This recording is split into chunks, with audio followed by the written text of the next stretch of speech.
早啊，浩顿。早，佳慧。我今天收拾屋子，整理出来一些旧书，想过来问一下你需不需要。这些都是什么书啊？都是一些关于精神医学的。看上去还挺有意思的。那我不客气了。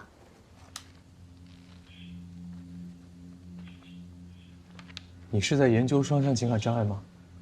哦，我最近在帮我们老师翻译论文。还顺利吗？还可以吧。我去给你倒杯咖啡。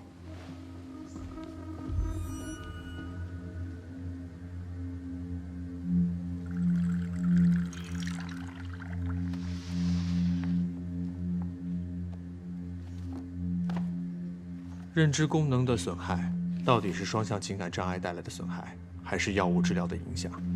目前是存在争议的。你对这方面有研究吗？研究倒是谈不上，我以前学习精神药理学的时候，有读到过关于双向的研究实验，说是把接受锂盐和丙戊酸钠2种药物治疗的患者，分别进行认知功能的测定，结果发现他们的执行能力和记忆力都受到了损害。佳慧，那你知道有什么药可以缓解跟治疗临床症状的同时，还可以降低对认知功能的副作用吗？药理学应该不属于心理咨询的范畴吧？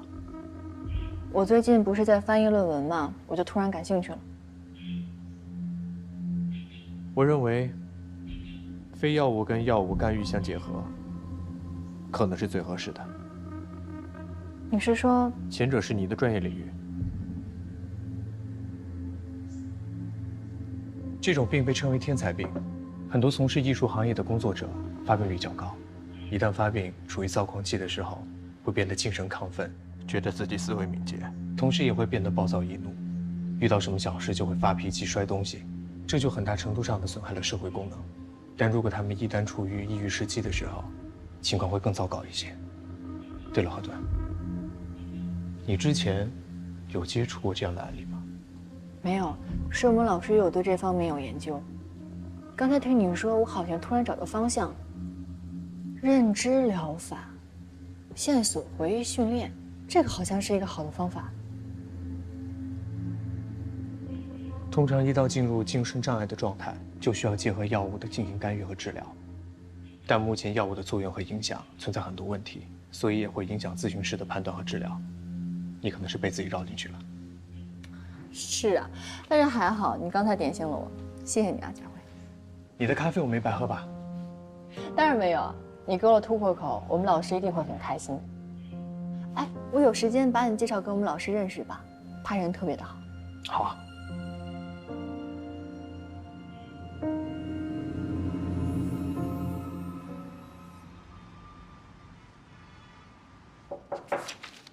进。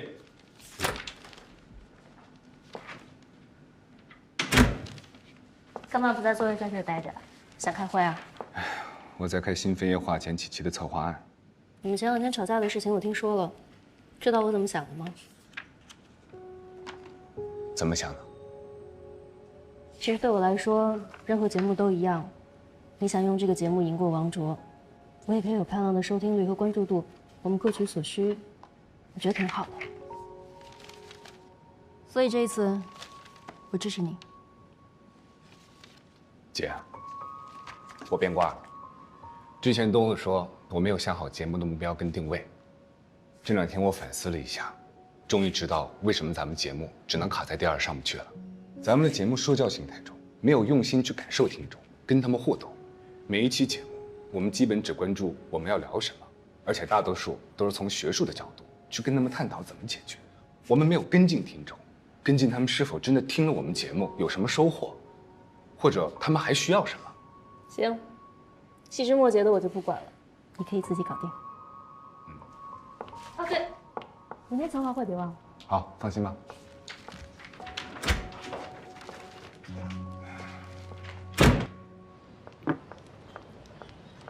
你拉个你拉我拉。哟，发财！你们这是干什么呢？表情怪。别打了。哟，姑娘回来啦！我杠一个。我说别打了。不是你这什么态度啊？跟我出来一下。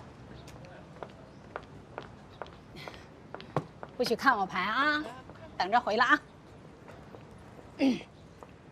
你这孩子咋咋呼呼的干什么呀？啊，这么多人呢，不给你妈留点脸呢？你是不是借高利贷了？你这么严肃干什么呀？你跟我都要多少钱，我都给你。高利贷那种东西你也敢碰？高利贷，我都看了，那上面利息不高的。再说了，你现在都没有工作，我找谁要钱去？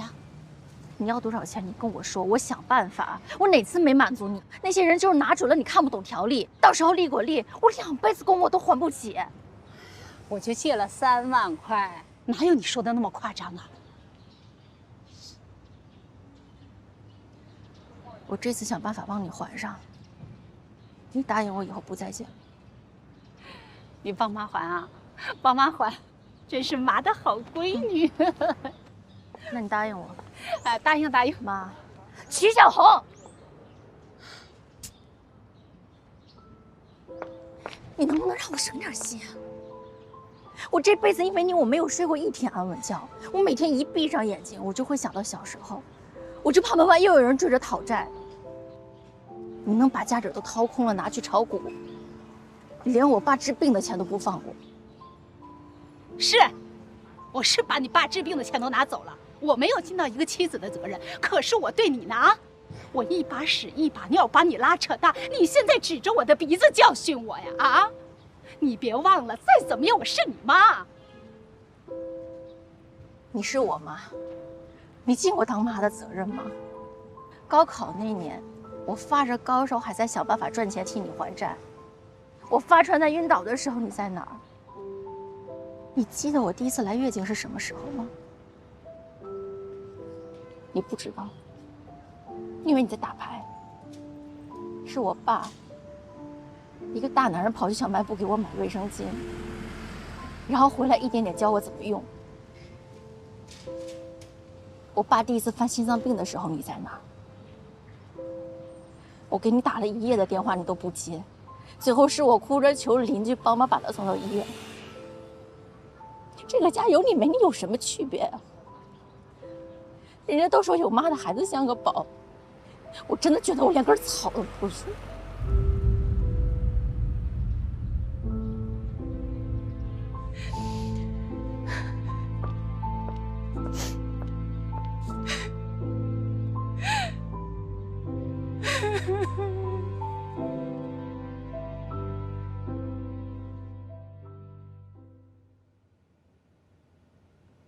你少来这套吧！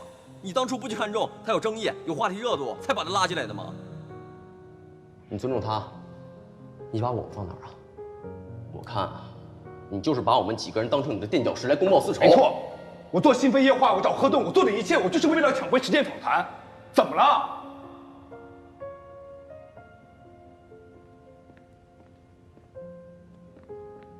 钱哥，哎，你怎么也跟他们去吃饭啊？你不是要看精选评论吗？我还没弄完呢。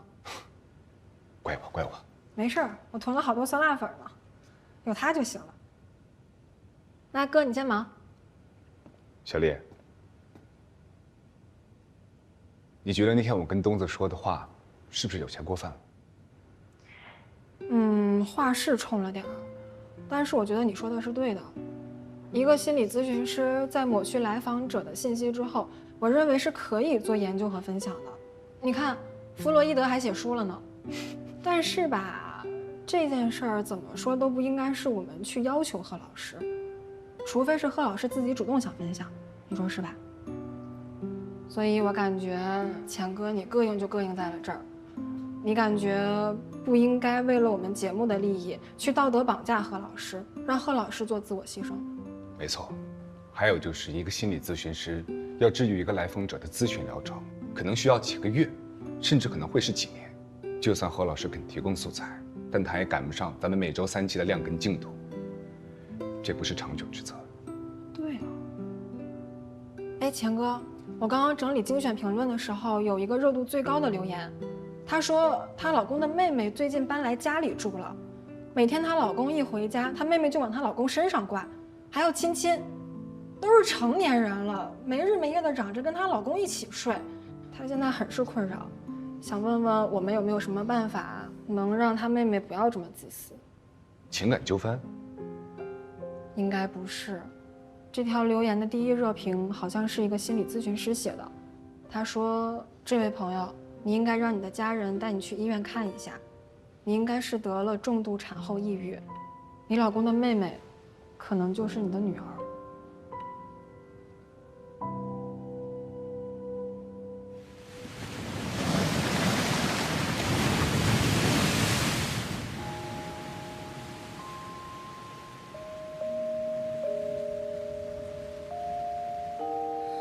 往边上吗？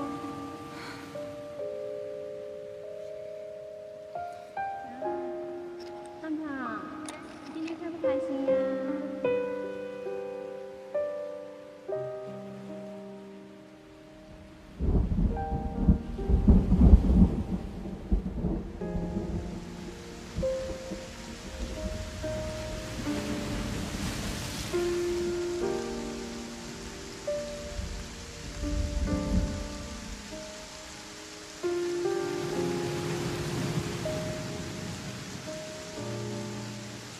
人家都说有妈的孩子像个宝，我真的觉得我连根草都不是。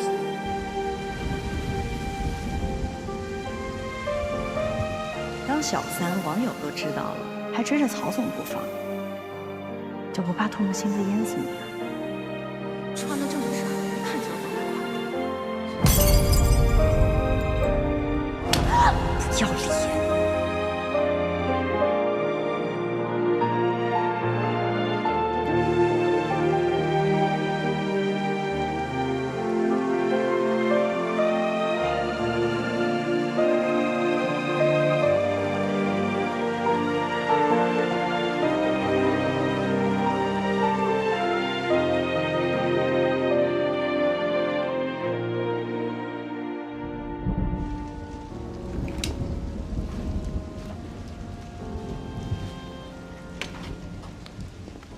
季教授您好。你好，您请坐。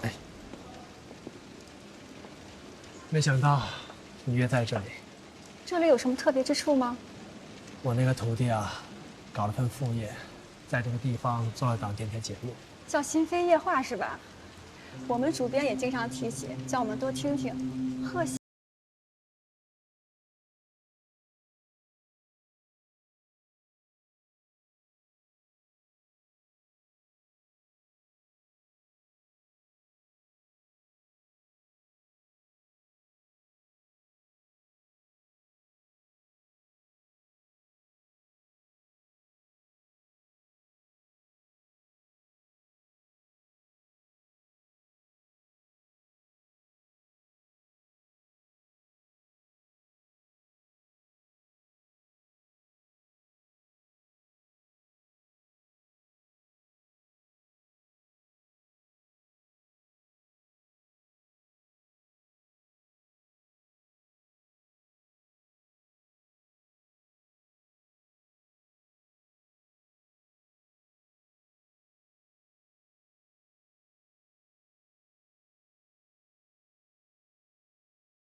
辛苦是自然的，不过未来我会让我的学生承担一部分的工作，我也很期待尽快的完成，在半年内和大家正式见面。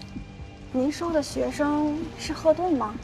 是的，他不但是我学生，还是我的得力助手。果然像大家说的那样，您和贺老师的关系很好。待他久了，看到他，就像看到孩子一样。这也算是对您多年来膝下无子的一种慰藉了。没有孩子不算遗憾，那爱人呢？你有爱过什么人吗？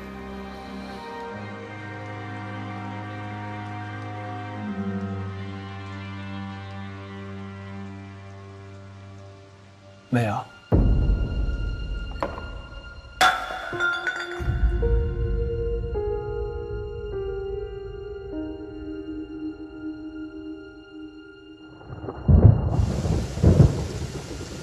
带他久了，看到他就像看到孩子一样。你有爱过什么人吗？没有。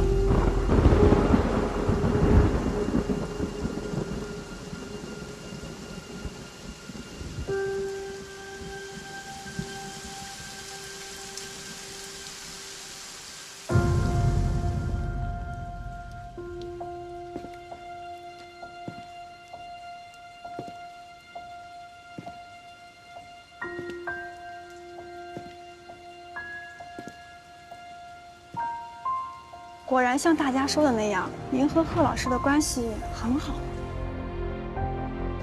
你说你没爱过，你为什么说你没爱过？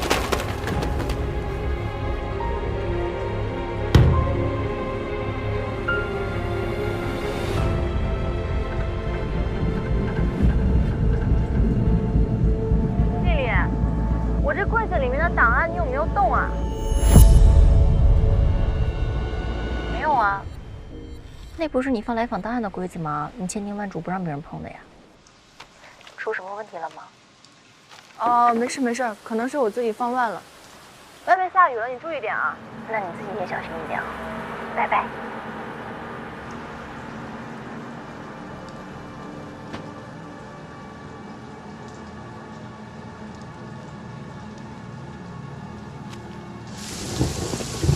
霍顿。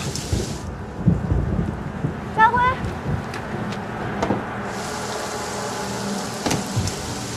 家辉，家辉，家辉，你有爱过什么人吗？没有。你为什么说你没爱过？家辉。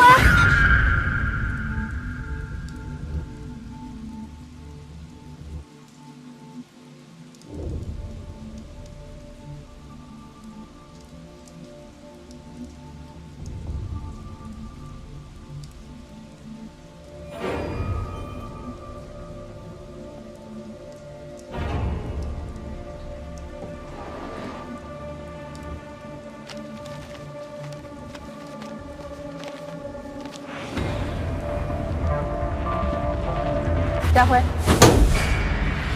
家辉，没事吧？你发烧了？你慢点。头晕不晕？等我一下啊。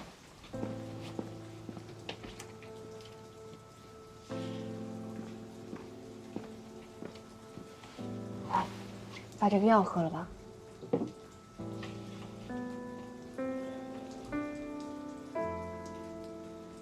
你还好吗？谢谢。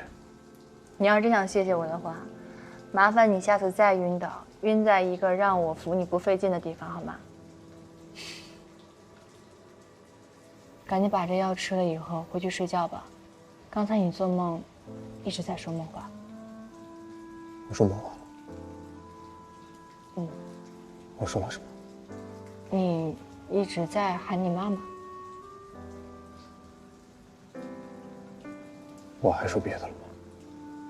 没有。你妈妈发生什么事情了？你是心理咨询师，擅长分析人的潜意识。那你能不能告诉我，为什么我总是感觉我在7岁的时候就已经死了？你7岁的时候发生了什么吗？在我7岁那年，我妈丢下我走，就再也没有出现过。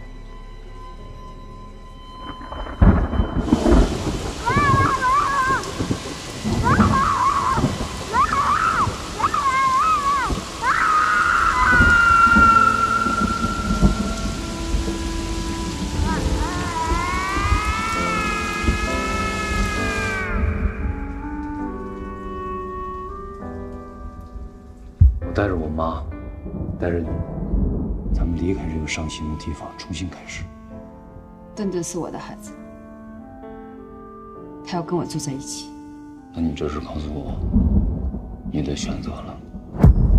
你还没有回答我为什么总是感觉在我7岁的时候就已经死了？我虽然是心理咨询师，可是我分析问题只针对我的来访者。你的问题我回答不了，我现在只知道你生病了，需要休息。给你添麻烦了，谢谢。我先回去。等一下。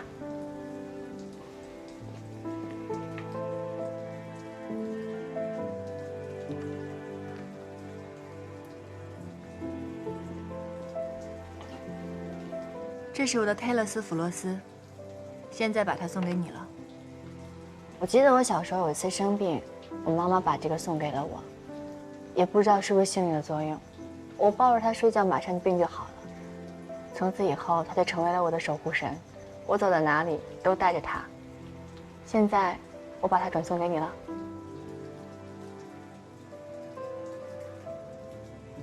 对你来说这么重要，你还把它送给我？只是一尊雕像，意象而已。我希望你能够早点好起来。谢谢。那我就收下了。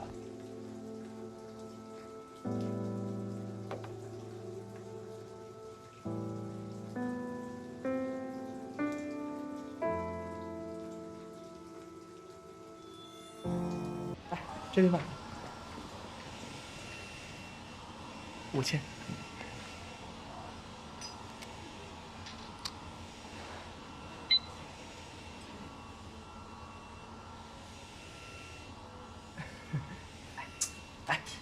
白金会员卡，您的包，来帮您背着。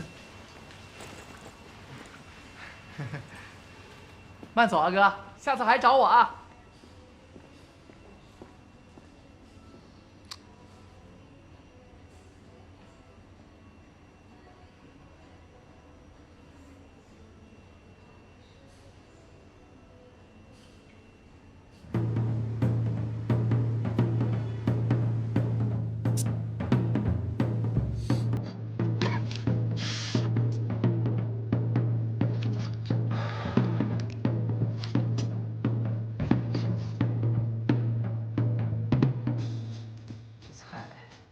上齐了，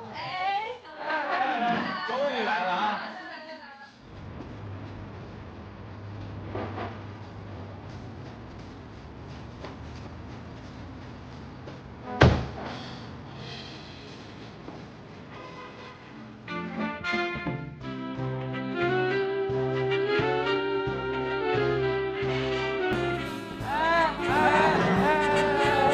没事没事，来得早不如来得巧，正好。如果不够吃，咱们可以再加。哎，错对了。哎，主持人呢？哎，欢迎欢迎！这咱们部的人全部到了吧？对不起，我来晚了。那祝我们公司顺顺利利啊！这红酒还不错吧？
哇，这么丰盛！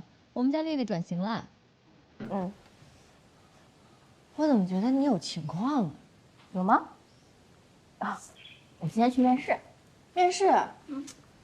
恭喜我们家汤总终于出山了啊！看着你的小工作室步入正轨，我就安心了。你要继续搞我的事业。等一下，看你面带桃花，我怎么闻到一股恋爱的芬芳呢？有吗？嗯，我怎么觉得是你的呢？我怎么了？这味儿是钱开义的活力海洋呢，还是叶家辉的雪松木调呢？别乱说，我待会还要去咨询呢，不跟你贫。今天我没有咨询吧？我要走了。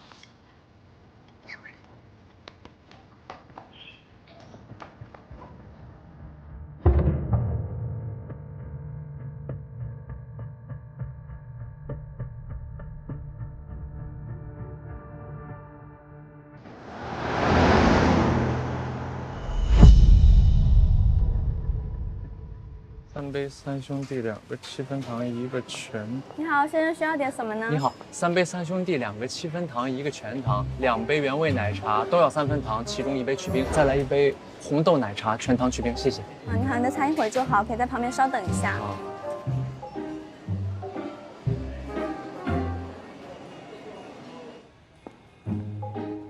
昨天真是喝太多了，可惜小木不在，还有人没来等等酒呢。就是啊，哎，他怎么没来？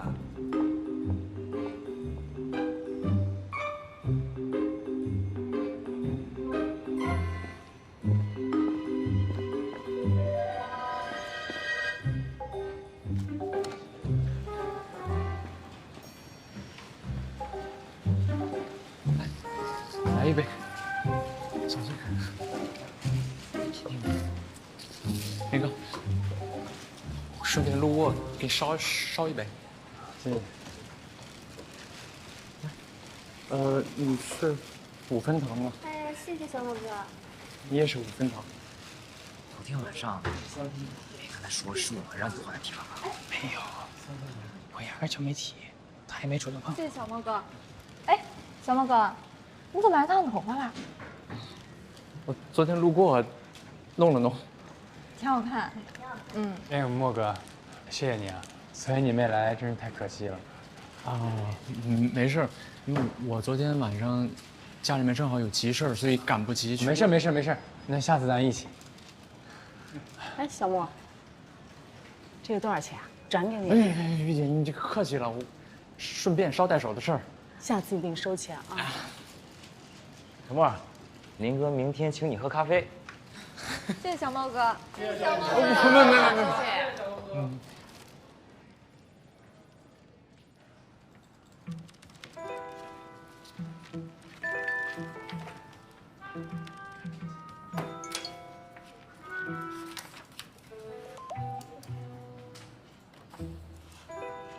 今晚继续啊！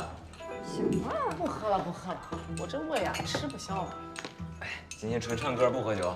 嗯，行，我看行，但是咱今天说好了，谁都不能给我点《秦凤王》啊。可以啊。哎，你想唱什么你就唱啊，那无所谓。那咱今天约几点啊8点半。8点半。你们呢？喂，姥姥。那个我晚上晚点回去，你先跟姥爷先吃吧。啊，不是加班。今晚不是，可能朋友要约我出去。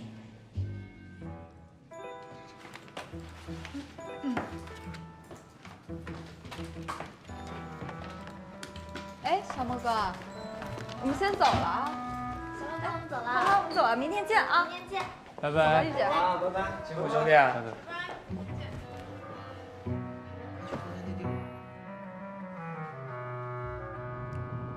家里还有饭吗？算了。好了，刚才在我们的节目当中啊，我们聊到了家庭关系，家长与孩子之间如何有效沟通，以及家庭职责之间是否应该保持一个合适的距离。小莫哥，你还在公司吗？领导突然让我发策划案给他，我电脑里有文字版，你能帮忙把 PPT 做一下吗？感谢，实在走不开。这里有一个听众朋友啊问到，他说人与人之间的距离分寸应该如何去界定？我觉得不光是在家庭关系当中，其实无论是职场、社会或者学校，我们都需要去理性。我收到了一则留言呢，是一个朋友倾诉了他最近的一个烦恼。说为了与同事之间建立好一个好的关系，他经常呢会准备一些早餐给同事们。一开始呢，大家会非常感激，但是久而久之呢，大家习惯了他的这个好。我们并不必要为了和谐而时刻保持通情达理，我们需要具备的是偶尔有度量欣然承认，在某些方面我们可能会不那么坚强。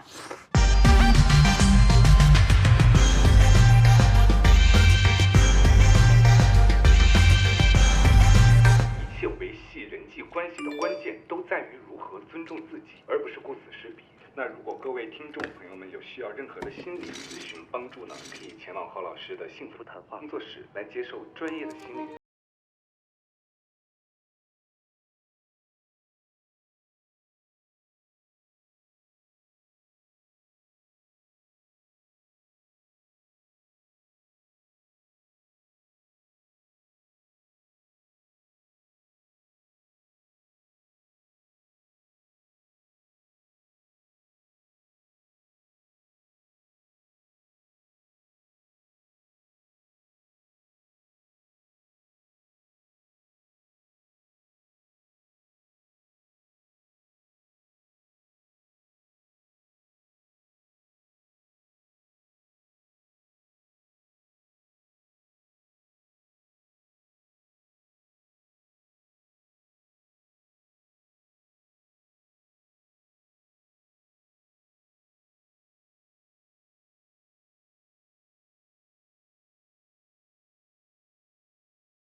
贺老师，莫先生你好。你好，请进吧。谢谢。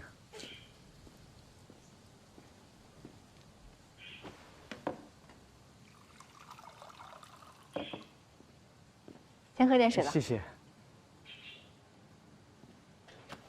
这是您的座位啊。啊，没关系的。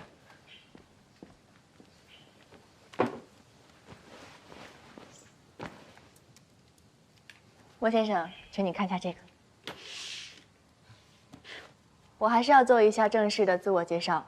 莫先生你好，我是贺顿，很高兴认识你。你好，我也很高兴。认识您。请坐吧。啊，是这样的，我之前已经看过你之前填写好的问卷了。今天是我们第一次做咨询，可能我会向你了解很多情况，来明确我们以后的咨询目标，可以吗？好的，好的。我可以问一下，你是为什么来这里吗？我就是您在电台里面说的，不懂得如何。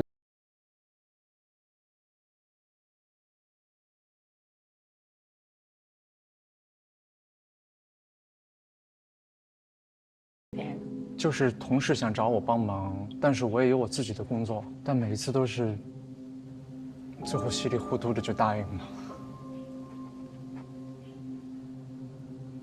哦，我在咨询的时候可能要做一些记录，不好意思。您记，没关系。像这种情况，一天大概有几次呢？大约3到5次左右吧。每一次你都会答应吗？是啊。可以举例说明一下吗？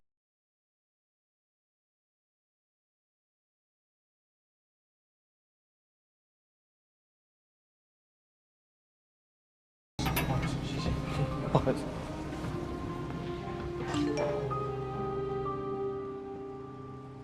小莫，你还没到公司的话，帮我带杯拿铁呗。哎，我要卡布奇诺，大杯美式去冰。我那边要特制的。你当时内心的想法是什么？我想我得快点去。快点去是你最终的决定，在你决定前有没有别的想法？其实我也不太想去。明白。其实你内心对这件事还是让你觉得有苦衷，很为难。因为那天下了大雨，我全身淋湿了，好不容易赶到公司，他们突然让我去买咖啡。小莫，你还没到公司的话，帮我带杯拿铁呗。哎，我要卡布奇诺，大杯美式去冰。我那边要特制的。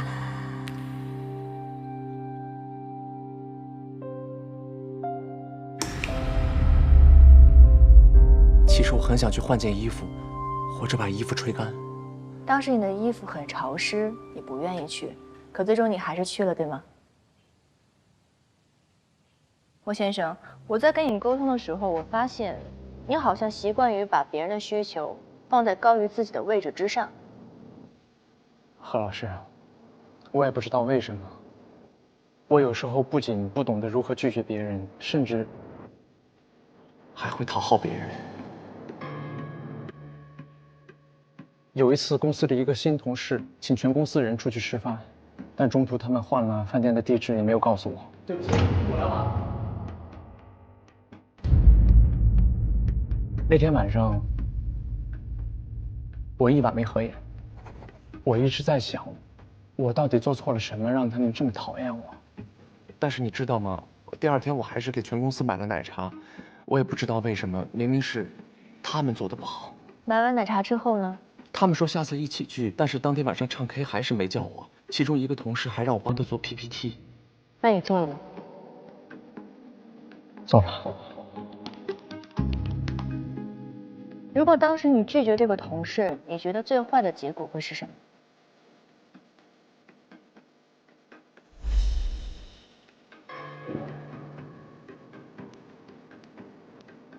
没关系，莫先生，我们来放松一下，做一个简单的游戏如何？好，需要我做什么？不用担心怎么做，你只需要把我当成那个经常找你帮忙的同事就可以。他的性格大概是什么样的？可以告诉我吗？他的能力很强，领导很赏识他，所以给他安排了很多工作，但有很多内容是我帮他写的。明白，请你现在尽力把我想象成他，来进行一次对话，好吗？我尽力。小莫，你现在有空吗？